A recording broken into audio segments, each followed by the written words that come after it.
Olá! O Brasil é o país com o maior número de descendentes de africanos fora da África. Negros e pardos são 53% da população. Mas esse equilíbrio demográfico não se reflete na vida econômica e social. Dos 16 milhões de pessoas vivendo em extrema pobreza no país, 70,8% são afro-brasileiros. Os salários médios dos negros no Brasil são 2,4 vezes mais baixos que os dos brancos. E 80% dos analfabetos brasileiros são negros. Apesar de 20 anos de iniciativas para reduzir a desigualdade vivida pelos negros na sociedade brasileira, a Organização das Nações Unidas afirma que o país fracassou.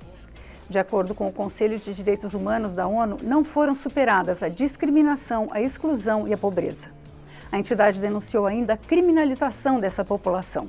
75% dos presos no Brasil são negros ou pardos, e os jovens negros morrem vítimas da violência 2,5 vezes mais do que os brancos.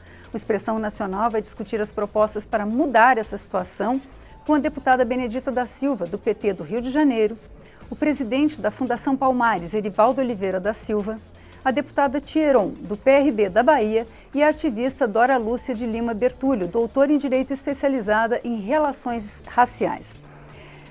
A gente costuma dizer que o Brasil é uma democracia racial. Eu acho que ninguém mais diz isso, nem sei se alguém, mas eu gostaria de saber, na opinião dos senhores, se a questão do racismo no Brasil, ela é econômica, como muitos defendem, ou ela é social?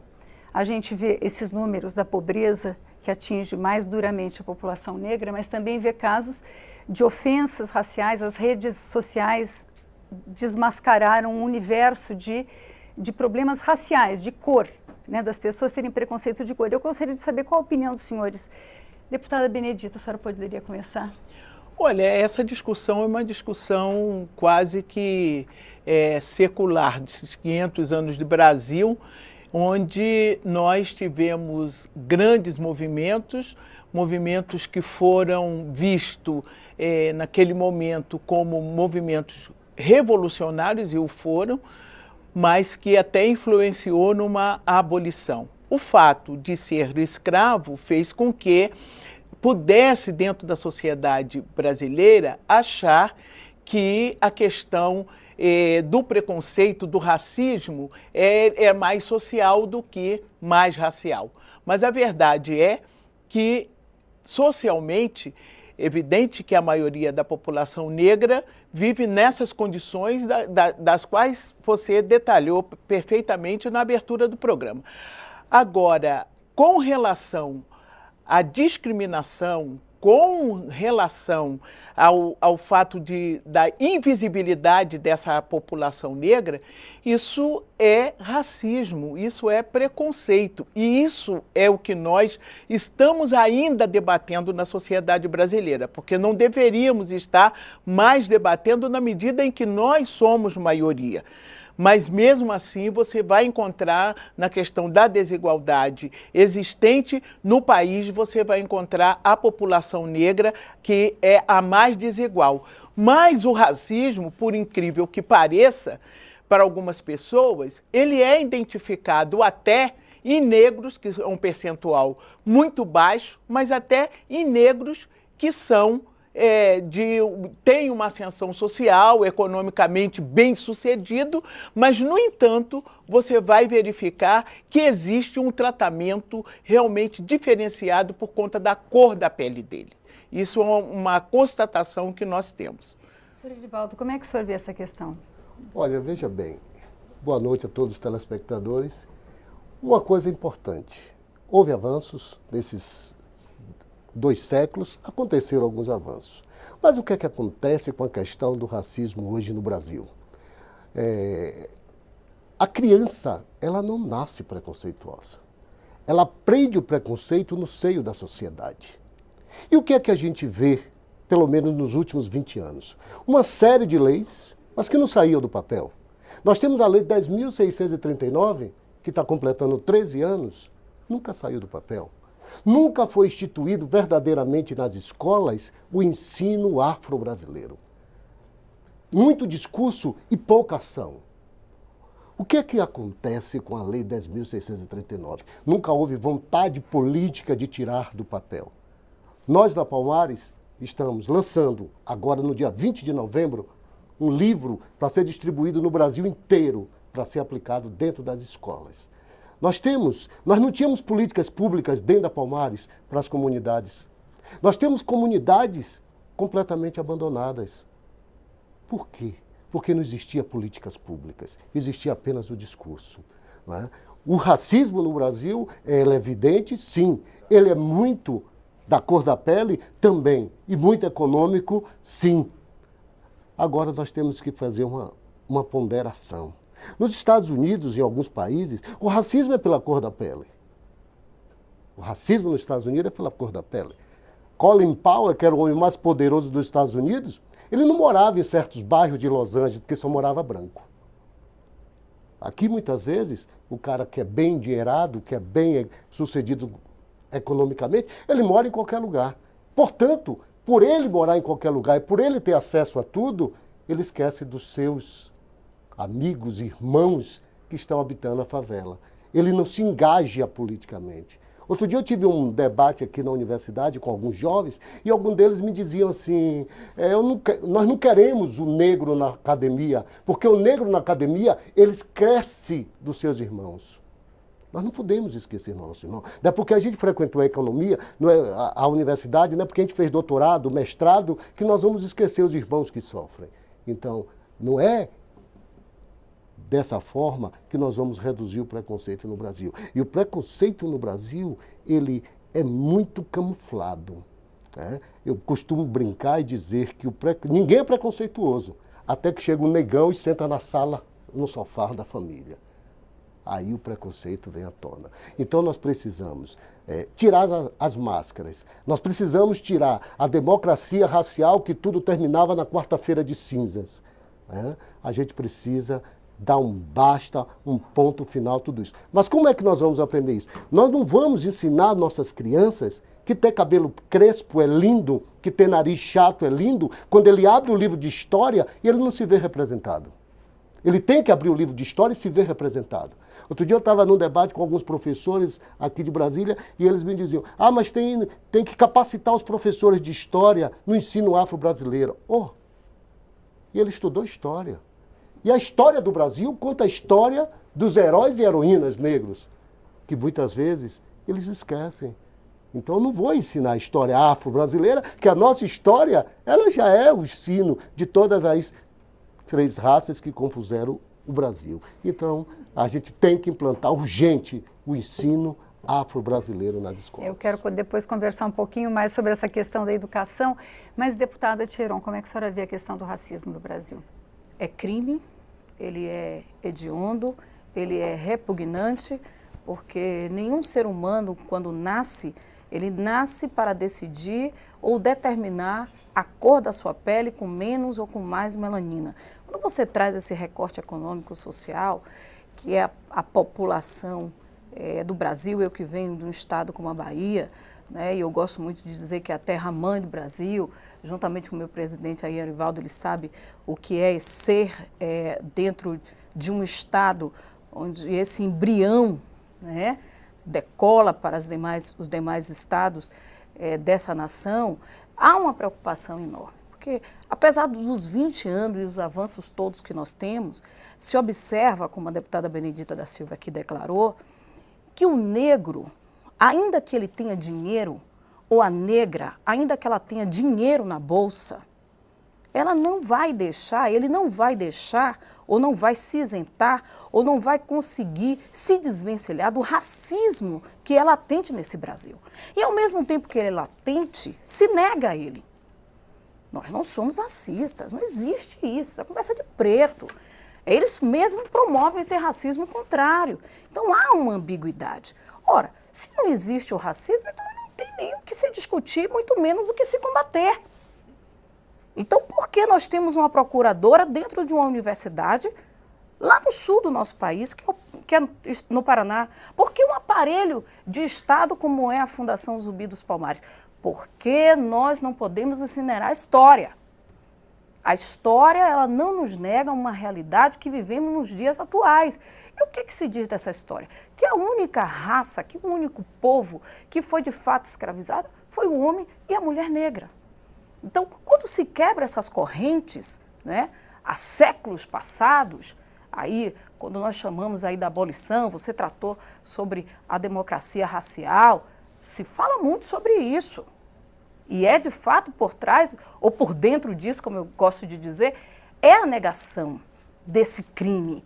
A gente precisa tratar isso como crime, não apenas como um fenômeno, não apenas como uma questão, não apenas como um problema, mas como um crime. Porque a nação precisa se conscientizar.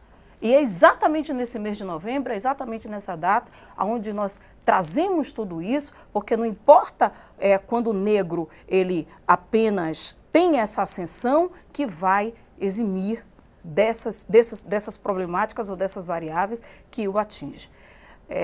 E aí eu quero trazer de perto uma experiência que eu tive, e seguramente a deputada Benedita da Silva também já enfrentou, a procuradora, eu estou falando de uma procuradora. Não é porque ela é procuradora que não vai, quem olha para ela não vai confundi-la. Sempre vai confundir. Quem olha para o presidente da Fundação Zumbi dos Palmares não vai confundir. Vai confundir. Quantas vezes eu chego e eu estou deputada, mas se eu estiver ao lado de uma colega, né, ou de uma mulher com menos melanina do que eu, a deputada é outra, não pode ser essa pretinha, né? E a realidade é que essa casa apenas acolhe 3 mulheres. Dá para contar no dedo, 1, 2, 3. 3 mulheres apenas com essa cor de disco que é que nós temos. Então, que é a deputada Rosângela, a deputada Benedita da Silva e essa que vos fala. Então, isso é uma prova latente de que essa nação precisa muito dessa consciência. Nós precisamos estar o tempo todo promovendo essa reflexão e esses debates e esses embates. Eu sou fruto de todo esse movimento negro.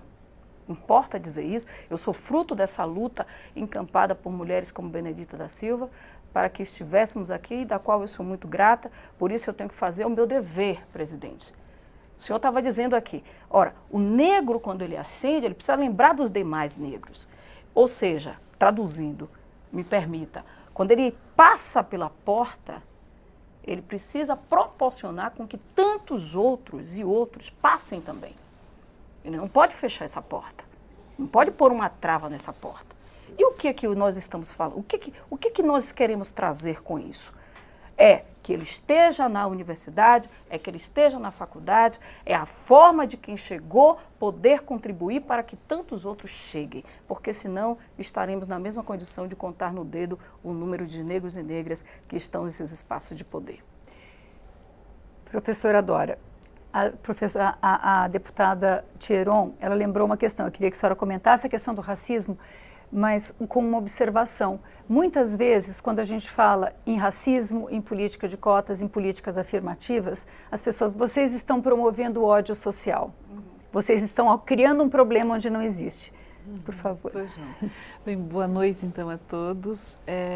Eu acho que falar de racismo no Brasil, fazer essas discussões todas que nós estamos fazendo hoje, é a nossa grande possibilidade da gente chegar, talvez, a algum ponto, né? E eu sempre tenho dito que, não quero ser pessimista, mas as nossas perspectivas de mudança daquilo que seriam os valores raciais dentro da sociedade brasileira são estão muito longe de serem atingidos. E eu vejo o seguinte, quer dizer, a sociedade brasileira, a formação absoluta da sociedade brasileira do racismo, ele se explode em todos os espaços, em todos os lugares, inclusive nesta, talvez, confusão, né? Eu sempre chamo de confusão entre o social, que a gente chamaria de econômico, e o racial, que é efetivamente o ponto fundamental de toda esta situação nacional em que a população negra ela está aquém, absolutamente aquém de toda a qualidade de vida que o padrão brasileiro da população branca entende como sendo o ideal, né? Então, acho que uma das coisas muito importantes quando a gente discute racismo é a gente perder esse prurido, na verdade, de não falar dos brancos e de deixar falando dos negros e sem falar dos brancos. Então, eu sempre acho que a gente está e por isso a gente fala de relações raciais.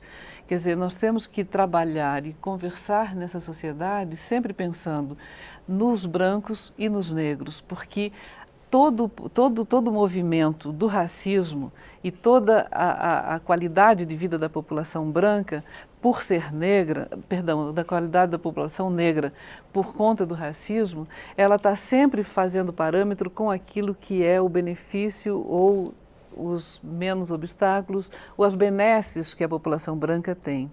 E uma das coisas que não é discutida quando falamos de racismo é de que é necessário que a sociedade brasileira compreenda que o nascer branco nesta sociedade, ela impõe e dá àquela pessoa, a essa população, a possibilidade de transitar com liberdade em todos os movimentos, em todos os sentidos, em todas enfim, as possibilidades que a sociedade brasileira apresenta. E quando você não fala que este padrão branco, ele na verdade é o ponto de atrito com relação à questão do racismo, a gente fica sempre numa sociedade, numa percepção de que é a negritude que na verdade cria ou que é a negritude que está no jogo das relações raciais como sendo como é que nós vamos fazer, como é que o racismo, se existe ou não existe, se a pobreza ela é racial ou se a pobreza ela é social ou ela é econômica. Né? Então, acho que nós temos que buscar discutir na sociedade brasileira, que eu acho fantástico que a gente está fazendo agora e que a gente tem que fazer por muito tempo. Eu vejo e acho que a gente trabalha, a deputada Benedita é uma das pessoas que a gente tem tido enfim, né, um personagem que a gente está sempre muito atento a ela, por conta de toda a história, de toda enfim, a vivência dela, mas é importante que a gente tenha esta visão de que o racismo nacional, ele está em todas as áreas, e ele nos pega em absolutamente todos os nossos movimentos, e a questão do racismo institucional, que eu acho que é esse que tem sido o mais atuante, né, no cenário brasileiro, que é a percepção da sociedade brasileira do merecimento da branquitude diante do merecimento da negritude. Então, quando eu tenho na minha visão de mundo, naquilo que é o meu inconsciente coletivo, a ideia de que o ser branco é aquele que tem melhores méritos, melhores possibilidades, maiores oportunidades, independente de eu ser negro ou branco, e eu sempre digo isso, que é muito interessante a gente refletir sobre isso. O racismo está nas nossas cabeças. Quer dizer, todos nós somos racistas porque somos formados numa sociedade racista.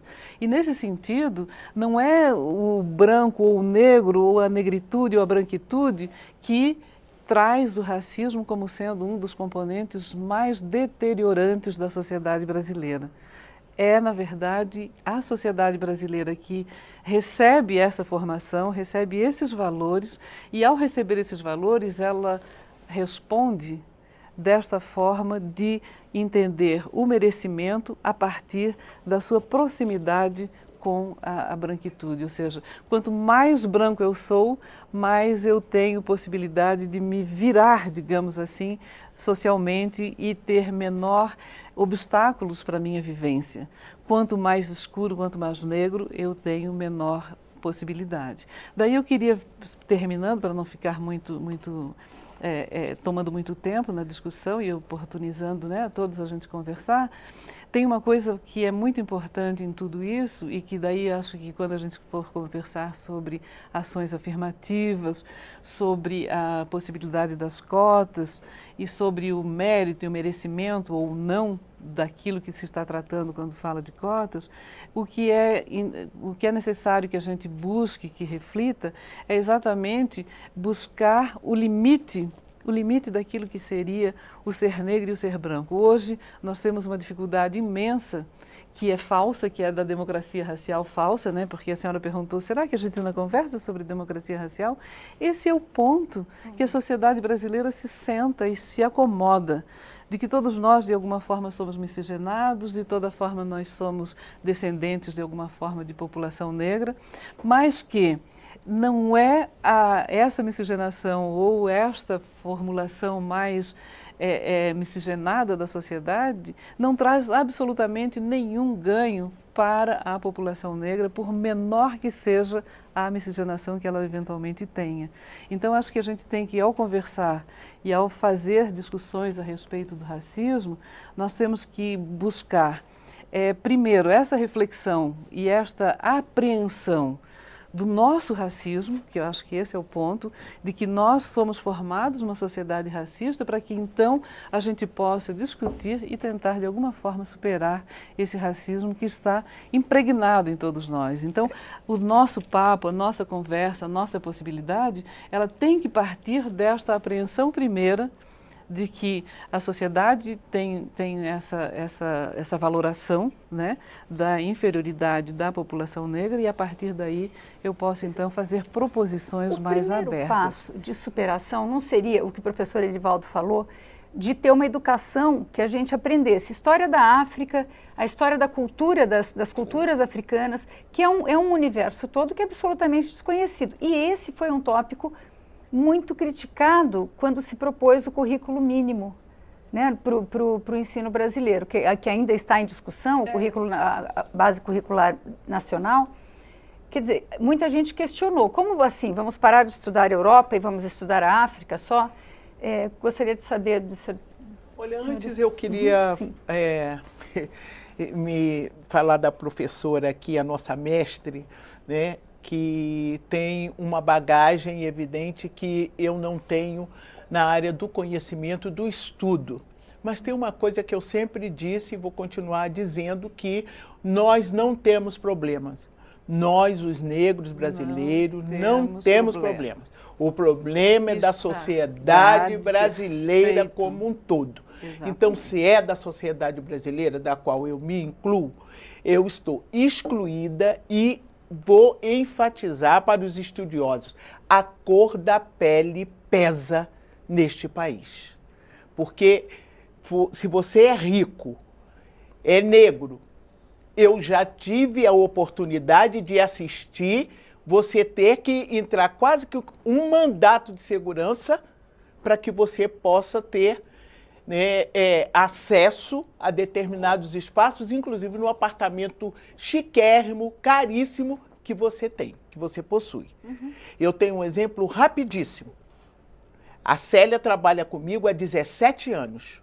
Ela foi bebezinho, filho, para minha casa. E um dia eu estou saindo do prédio e o Vitor está entrando pela garagem. Eu fui na garagem porque o carro estava na garagem. E o Vitor está entrando e eu disse, vindo da escola, eu digo: Vitor, por que você está passando por aí? Aí isso é porque eu quero. Eu digo: porque você quer? Não. Eu tenho certeza que você não quer. Quem mandou você passar por essa garagem?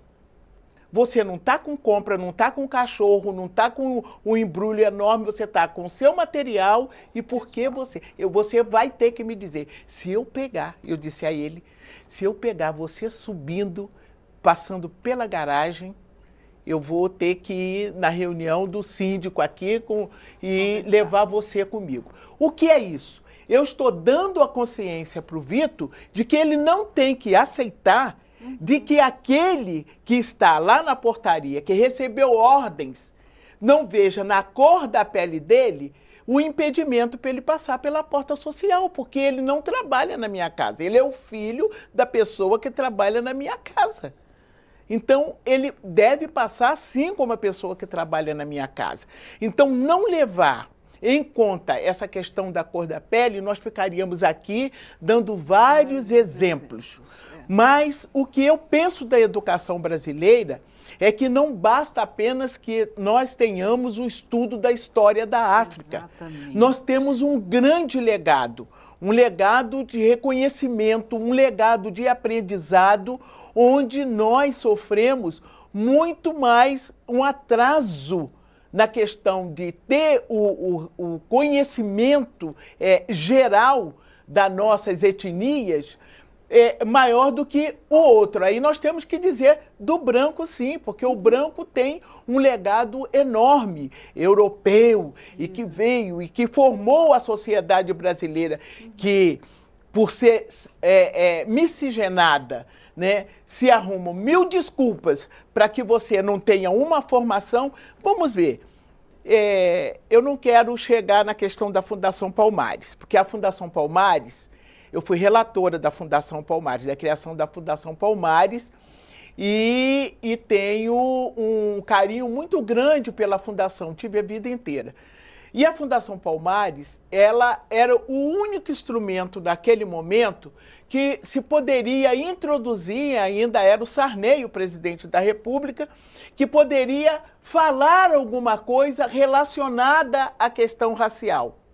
Porque até então nós não tínhamos conseguido um instrumento dentro da política pública brasileira para você falar. E assim ficou a Fundação Cultural Palmares. A Fundação Cultural Palmares não teve, nos seus deveres, condição e autoridade para fazer, por exemplo, titulações de terras dos remanescentes dos quilombos, para implementar uma política pública de cotas, nada disso. Foi preciso que criássemos um ministério e, através desse ministério, poder executar as políticas públicas voltadas para os direitos constitucionais, porque eu também fui constituinte. Isso me deu realmente margem para poder acompanhar a evolução dos instrumentos que o Brasil criou, pelo menos assim podemos dizer, da Constituição para cá, e antes mesmo nós já discutimos essas questões. O movimento negro foi vitorioso no sentido de colocar na Constituição brasileira, né, leis e artigos que pudessem amparar, mas não basta só que esteja na Constituição. É preciso que haja vontade política. E na vontade política do Executivo, é preciso que haja, sobretudo, uma vontade política no Legislativo de regulamentar essas conquistas feitas. Então, portanto, a educação, ela, pelo que nós estamos observando, ela vai sofrer um retrocesso. E aí, nós, da comunidade negra, ou nós, os negros brasileiros, que somos maioria, nós vamos levar, não é apenas 10 anos de atraso em relação ao branco. Nós vamos ter mais uns 20 anos em relação ao branco, de chegarmos a esse conhecimento e de prepararmos a população brasileira, de prepararmos os professores, que hoje também você não vai encontrar, ainda que você tenha Urubá, mas você não tem ainda um corpo que possa executar esse aprendizado para nossas crianças negras e brancas. Na verdade, é um discurso nacional de que se a gente resolver a questão da educação, seria um ponto fundamental para resolver a questão do racismo. Daí eu fico sempre, né, me vem aquela ideia fantástica. Bom, mas que educação que você está falando? Quer dizer, você vai ensinar matemática, mas você vai ensinar matemática de que forma que você vai ensinar? Você vai ensinar história de que forma? Ou seja, na verdade, a questão da educação formal, essa que nós estamos aqui conversando, a possibilidade de você tê-la como sendo um dos elementos, um dos referenciais para diminuir o espaço de valoração negativa para a população negra, teria que ser uma educação que tivesse incluída em todos os seus pontos a questão da população negra, das relações raciais e, sem dúvida nenhuma, daí você entra com África, você entra com tudo. Mas é isso que tem que ser. Eu queria discordar.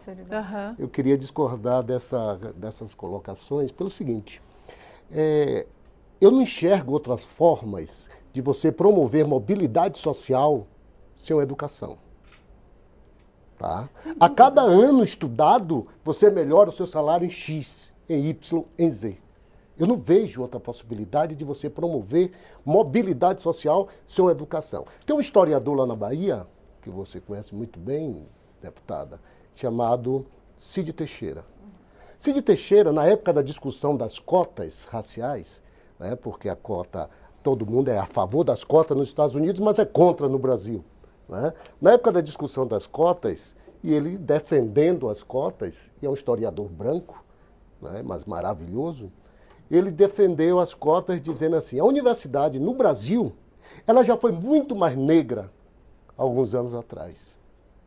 Muito mais negra. Todo mundo se assustou na discussão na universidade quando o Cid Teixeira falou isso. E aí ele disse, era muito mais negra porque o ensino público tinha qualidade.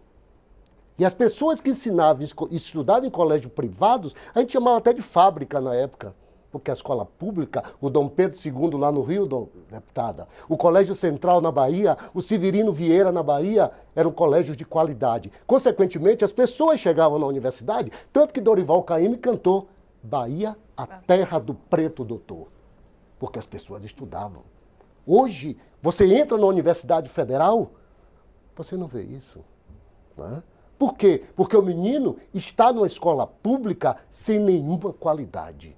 O menino está numa escola de segundo grau que o professor vai dar aula quando ele quer. Então a escola formal, ela é importante sim para promoção, para mobilidade social. Agora, existem, né, eu sou contra cotas, poucos são contra cotas. Né? Agora, as cotas, ela é eterna? Não, ela não pode nem deve ser eterna, porque ela tem limites. A gente vai entrar nessa conversa das cotas daqui a pouquinho. Então, a questão é, o ensino formal não é a questão da matemática, não é a questão da história, é levar também a qualidade desse ensino. O que é que os ministérios da educação fizeram esse tempo todo? O que é que fizeram que não melhoraram? O que é que os governos do Estado têm feito para melhorar o ensino médio? O que é que os governos municipais têm feito para melhorar o ensino fundamental? Não vamos ter igualdade nunca se a gente não melhorar a educação formal. Os países melhoraram a sua educação formal porque o negro americano, ele frequenta a educação formal, ele se forma. O preconceito é pela cor da pele, mas ele tem a formação. Eu queria, a deputada Tcheron está quietinha ali, eu queria, já que todo mundo começou a falar das cotas, deputada, eu queria, a gente tem... De cotas. Não, mas nós todos vamos, a gente só encerrou, a gente está... Não, é porque quando ele falou da educação, eu acho que, eu, da minha parte, não fui bem compreendida, não sei se... Porque nós falamos de educação. Agora, educação brasileira, ela tem uma ideologia. Ela não é inclusiva. Mas isso, deputada, deputada, na verdade, eu acho que a gente só... Desculpa, eu não vai falar, mas eu quero fazer uma divisão bem rapidinho. É que, infelizmente, se a gente não mudar de assunto, a gente vai passar o tempo todo falando só da educação. Mas é só uma divisão que eu acho que os espectadores vão perceber que tem uma coisa que é a educação que o senhor falou, que é a educação formal para a mobilidade, e tem a educação que nós estamos falando, que é de mudança de valores dentro da sociedade. É isso que eu queria, né? Que é de transformação. A gente tem 13 anos de políticas de cotas. Né, do início na UFRJ, em 2003, até o Estado começar, os concursos públicos terem cotas. Rio de Janeiro, tá? Rio de Janeiro. Bahia, foi a primeira... o Rio de Janeiro. Bahia, aí eu preciso fazer o recorte direitinho. Defenda aí, Tiro. Professora Ivete Sacramento, considerada e conhecida como mãe das cotas, sobretudo por ser a primeira reitora negra dentro de uma universidade pública. Bom, foi na Bahia. A gente vai, agora com essa pontuação da deputada Tcheron, a gente vai voltar daqui a pouquinho falando de cota. Agora a gente vai fazer um pequeno intervalo. Você percebeu que eu não te pedi para mandar pergunta nem participação. Esse programa está sendo gravado, infelizmente, então a gente não vai poder contar com você. Mas fica aí que essa conversa rende, né? Até daqui a pouco.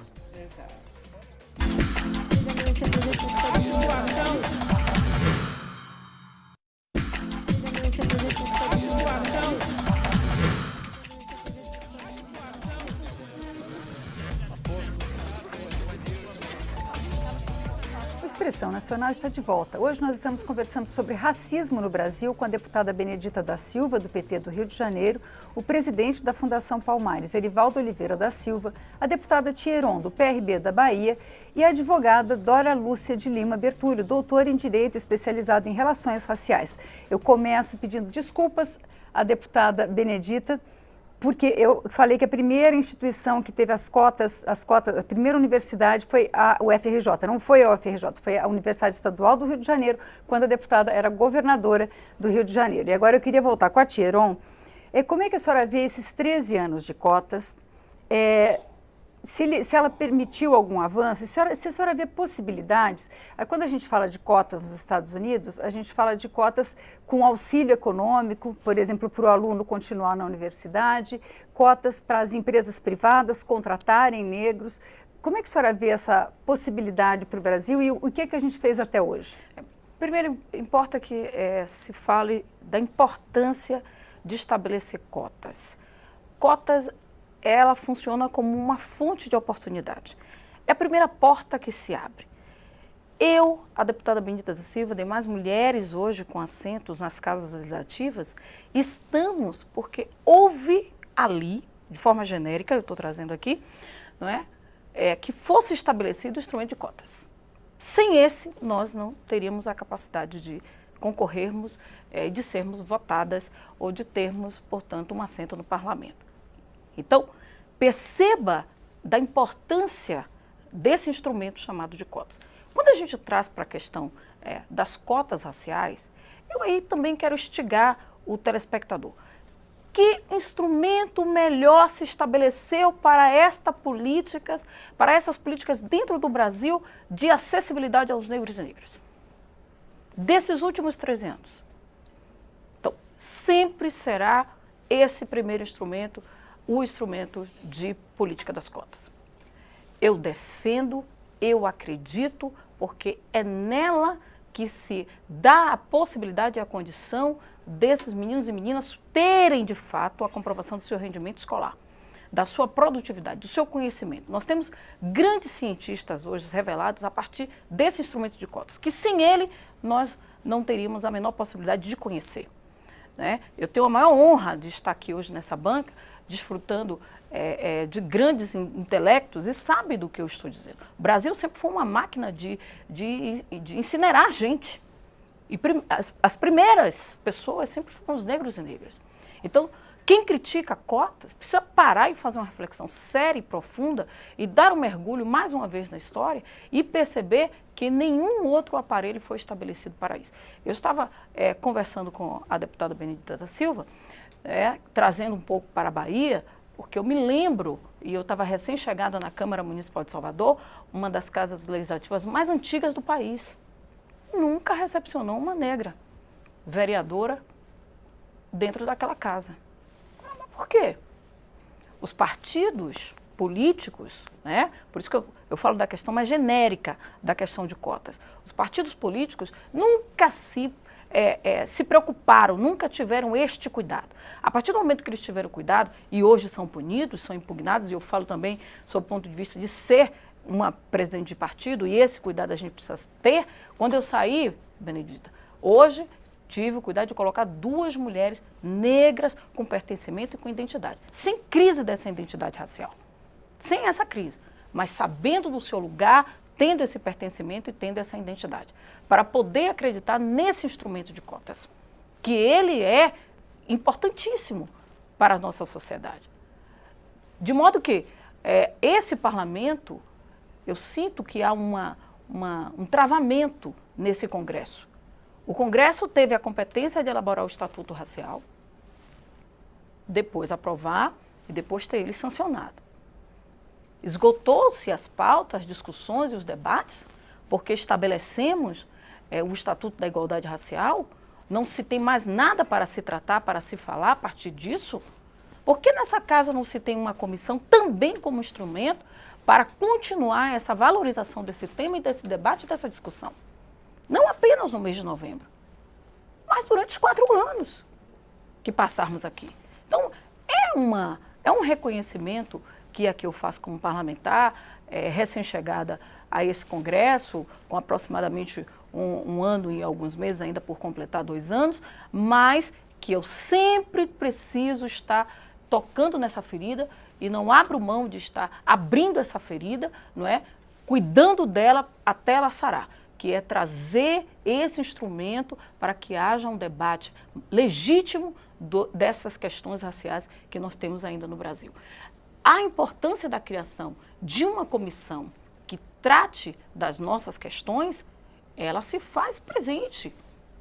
Quando o programa da TV Câmara faz essa discussão, e aí eu trago à baila essa provocação, porque de fato precisamos, Benedita, com os demais homens negros e negras, ou não negros, ou que não se autoafirmem, mas que tenham uma identidade com essa causa, mas que tenham um entendimento com essa causa, um compromisso com essa nação, que se possa, a partir de então, pensar nessa comissão, que é além dos idosos, além das demais, porque nós temos ainda demais da resistência da questão a partir das cotas raciais dentro das universidades e dessa necessidade que se reflete também nesse Congresso.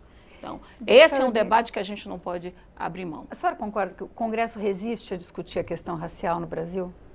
Olha, foi muito difícil, desde a Constituinte, que nós tivemos essa discussão, e eu posso dizer com toda franqueza e com toda certeza de que foi preciso convencer um segmento branco de que o que nós estávamos buscando na Constituição brasileira, das terras dos remanescentes dos quilombos, da história do ensino da África, de políticas de cotas mais com ações afirmativas que nós tivemos que inventando coisas ali para poder colocar na Constituição.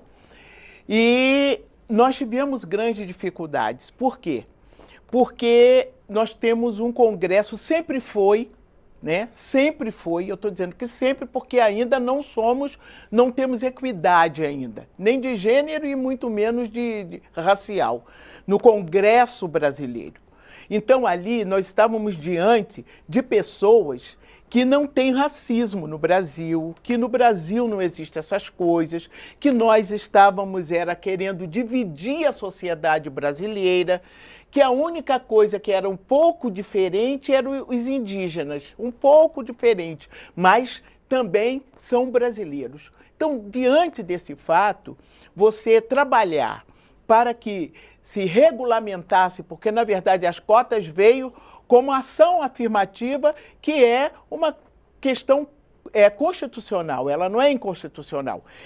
E encontramos grandes dificuldades. Agora, é bom que se diga, porque isso serve também, é didático, que a dificuldade não foi encontrada apenas aqui. A dificuldade foi encontrada nos partidos políticos, perfeito. A dificuldade foi encontrada nas universidades, né? Foi encontrada no Congresso, foi encontrada entre as pessoas brancas ou negras, porque alguns achavam de que a cota significava uma depreciação né, da população negra, e não uma oportunidade para que a população negra ocupasse o seu espaço. Eu concluo dizendo de que eu tinha uma frase e ainda continuo usando essa frase. Quando as pessoas relacionam, como disse ali nossa doutora, brancos e negros.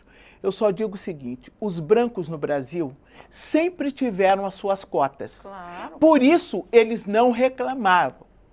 Mas no momento em que a comunidade negra, o movimento negro, a população negra brasileira começou a exigir visibilidade no seu direito de ocupar os espaços, aí eles não estavam acostumados a ter esta etnia ocupando esses espaços. Essa é a realidade brasileira. Professora Dora, qual a sua avaliação desses 13 anos? Houve avanços? Quer dizer, dá para a gente dizer que efetivamente a gente avançou um pouco no caminho da igualdade? Eu acho que essa talvez seja uma das perguntas mais difíceis para nós, especialmente quem trabalha nessa área, responder. Porque ao mesmo tempo que eu posso dizer e não posso negar que houveram avanços, que nós tivemos várias situações, esses avanços são tão pequenos, tão ínfimos e tão não representativos para a qualidade de vida da população negra, que ao mesmo tempo em que eu não tenho como negar os avanços, eu tenho que lhe dizer que os avanços realmente não chegam perto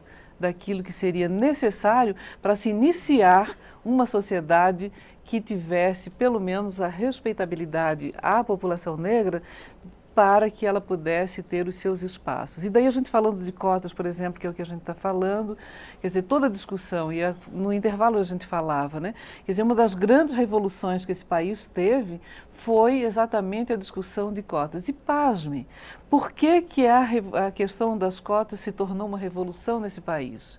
Porque, de repente, depois de tantos anos que nós passamos a fazer denúncias, a dizer que o racismo efetivamente existe, a tentar comprovar que existe racismo, ou seja, nós passamos anos e anos, eu lembro muito bem dos trabalhos do professor Abdias do Nascimento. Se você pegar na década de 30, ele fez 300 propostas de ações afirmativas que foram descartadas da discussão. Mas quando nós, e eu acho que daí a gente tem que dizer que nós somos valorosos também, né, por favor, que quando nós colocamos no jogo da sociedade brasileira, tudo bem, o racismo continua, a gente denuncia, isso não acaba, então tudo bem, nós vamos agora exigir um espaço específico e particular para a população negra, seja no mercado de trabalho, seja nas universidades, e começamos pela universidade. E quando começamos pela universidade foi muito bem pensado. Porque o que significa universidade? É o que o senhor falava. Quer dizer, a universidade significa a possibilidade da população negra ser dirigente. E esse foi o susto da sociedade brasileira. Que o susto não era negro entrar na universidade, era negro ser doutor e negro passar a dirigir. E quando você tem uma sociedade como a nossa, em que os negros sempre foram os subalternos, aqueles que serviam, e de repente ele passa a ser aquele que vai comandar, que vai governar, aquele que sempre foi servido leva um susto. E eu não estou aqui querendo dizer que as pessoas são más ou boas, porque nós não estamos falando de bondade e de maldade. A gente está falando exatamente das percepções que nós tivemos na nossa formação e que nos deixaram com essas peças, com esse nefasto entendimento de que tem alguém que merece e tem alguém que não merece. Por isso, nas cotas, a discussão primeira que veio foi o merecimento, que é falso, porque ninguém fala de merecimento quando se fala de cotas. E quando nós conseguimos quebrar todos os obstáculos da questão afirmativa, das ações afirmativas, que foram anos, e que veio o estatuto, e que vem lei, vem portaria, vem tudo, daí se descobriu uma coisa que é a mais fantástica e ao mesmo tempo a mais difícil que nós estamos lidando hoje, que é o mas quem é negro?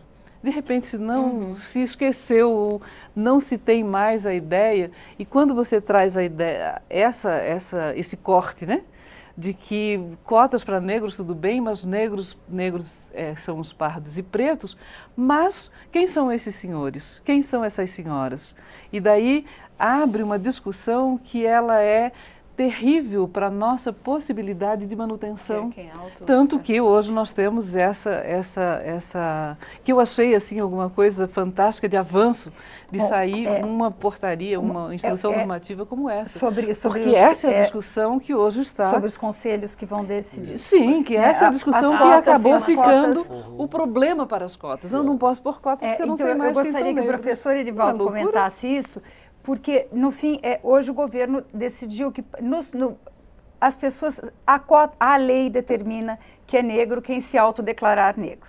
Mas que havia fraude no meio disso, pessoas se aproveitando da cota para entrar por um caminho, um outro caminho, transverso.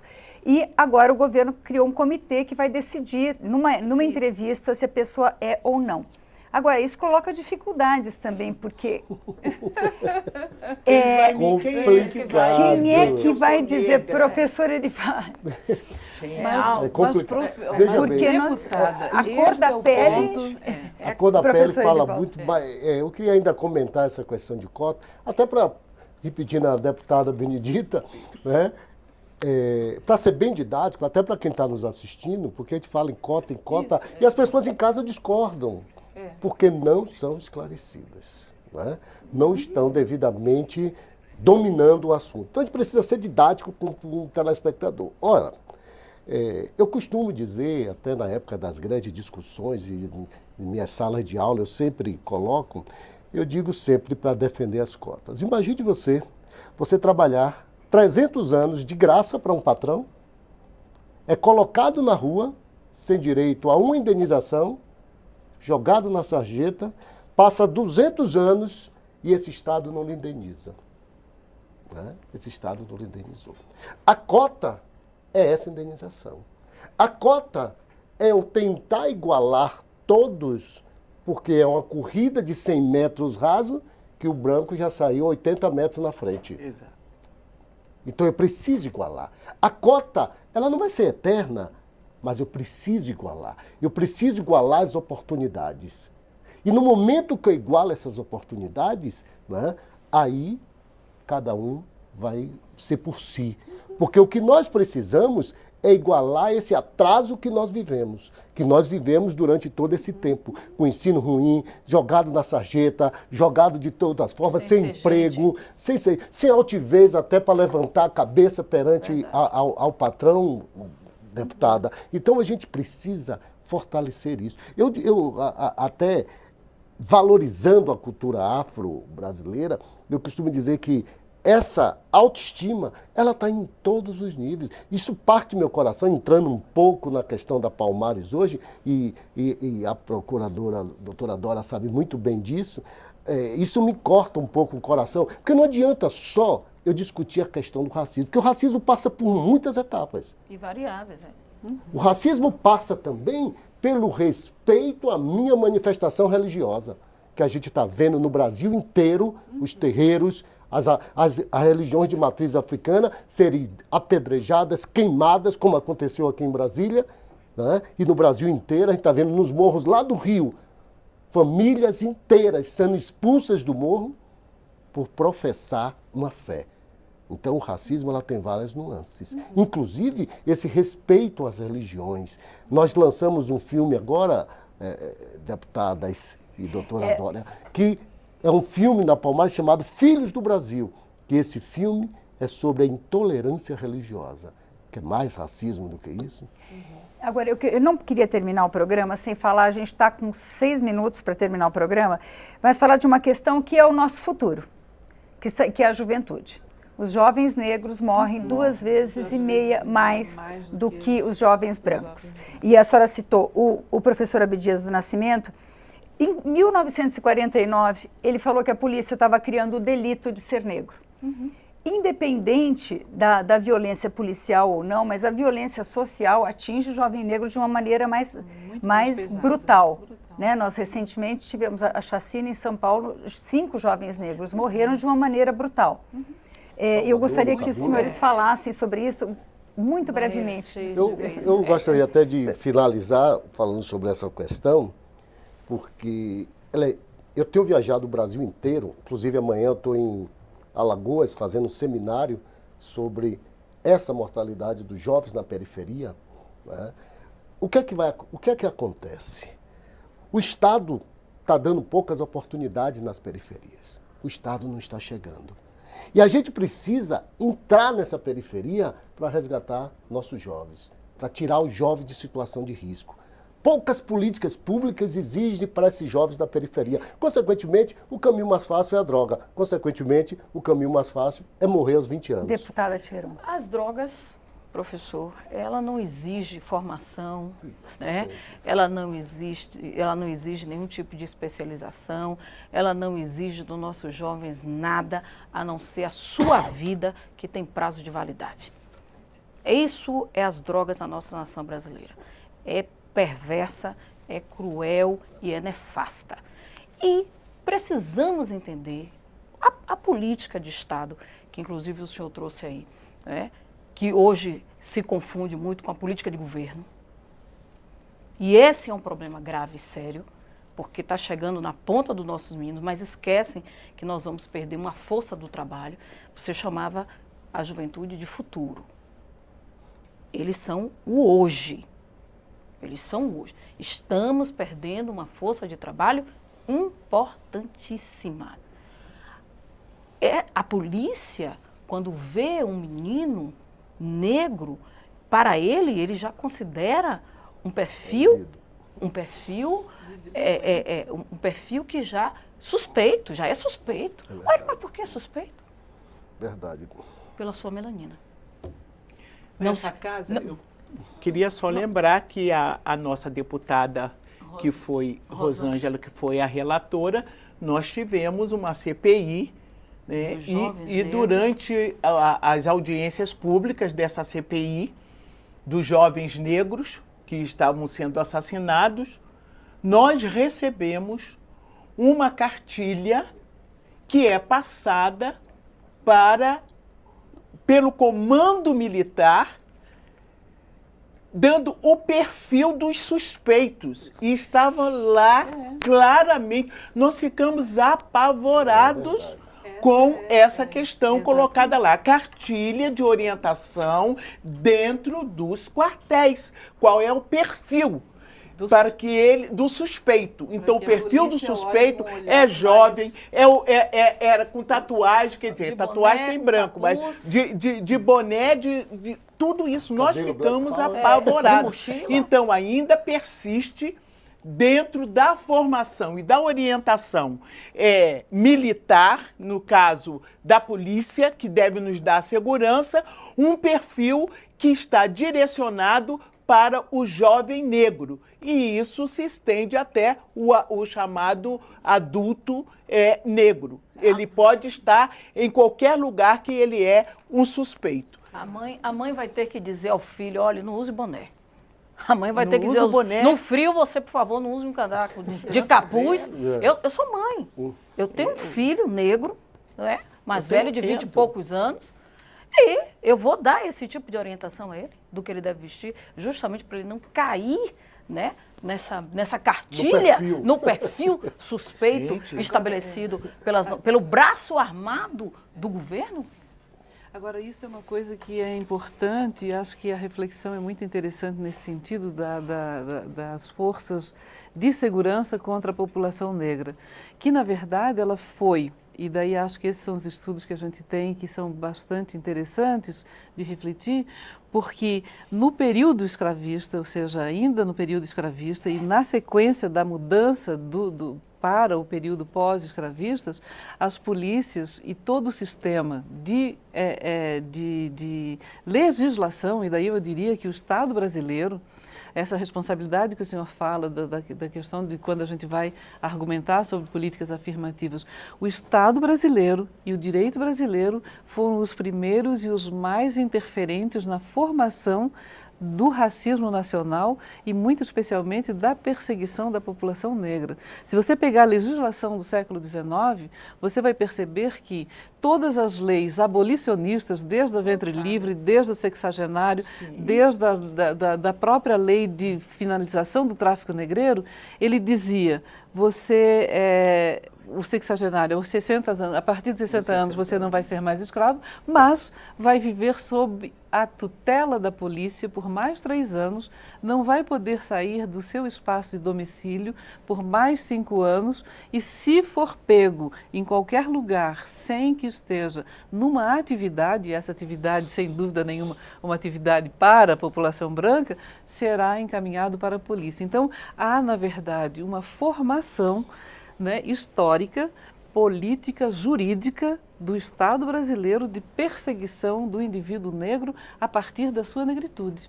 Né? E é isso que nós vamos ver com a questão de hoje. Quer dizer, hoje não quer, a questão é que não é uma coisa que foi cortada, ela é, na verdade, intuitiva nas forças de segurança de que a população negra é perigosa por natureza. E esse é o jogo que a gente precisa discutir. Esboçou, né? O começo desse debate.